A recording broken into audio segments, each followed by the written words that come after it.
Uy, shit! Ay, putang ina!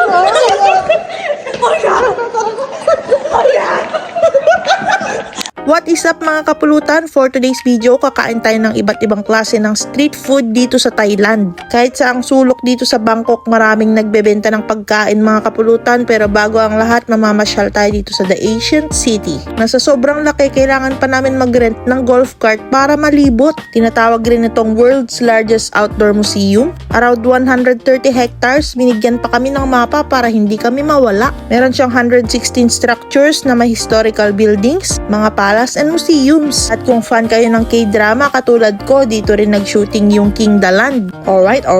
Pwede rin kayong magpakain ng elephant dito. At habang nagdadrive ako, may nakita kaming banyas. Hindi nila hinuhuli dito yan, pero pag sa Pilipinas, pulutan yan. Alright.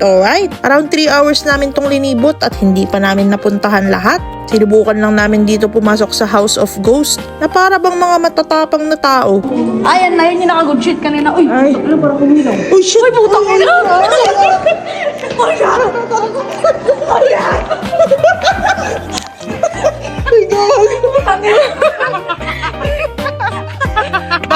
Back, wag. O, diba, may narinig lang umatras na. Then after namin namasyal sa The Ancient City, nagutom na kami, so kakain na kami ng street foods, mga kapulutan. Kahit saan sulok dito sa Thailand, marami kang mabibilhan na pagkain. Iba't ibang klase, mga kapulutan. At isa na dito yung mga nagbebenta ng prutas. I-slice nila sa harap nyo, then maglalagay sila ng chili powder with salt. Ito nga yung magpapasarap dyan, mga kapulutan, yung dipping sauce nila. 20 baht pala to, mga kapulutan. So pag kinonvert sa peso, 38 pesos. Goods na goods sa price niya kasi ang tamis nung mangga, perfect blending sa salty and spiciness nung sauce. Alright.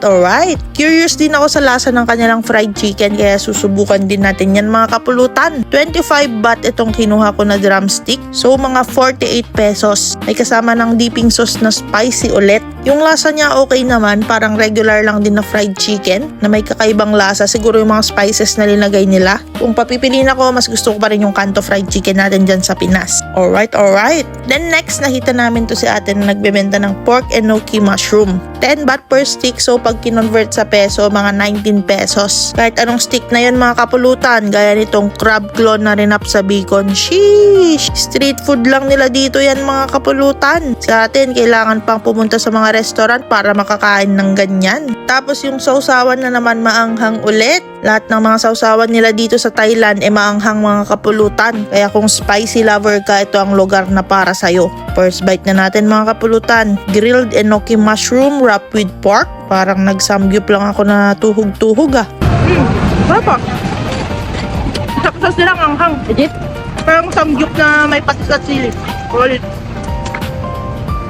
Alright. Napaka-solid naman nun. Next, natitikman natin itong crab claw na rinap ulit sa bacon. Ito munang makikita yan na ginagawa nilang street food. Paborito ko rin yung kinakain dito kasi nabibili ko lang din yan sa 7-Eleven, yung crab claw. Ang sarap legit. Wala na naman akong masabi kundi alright.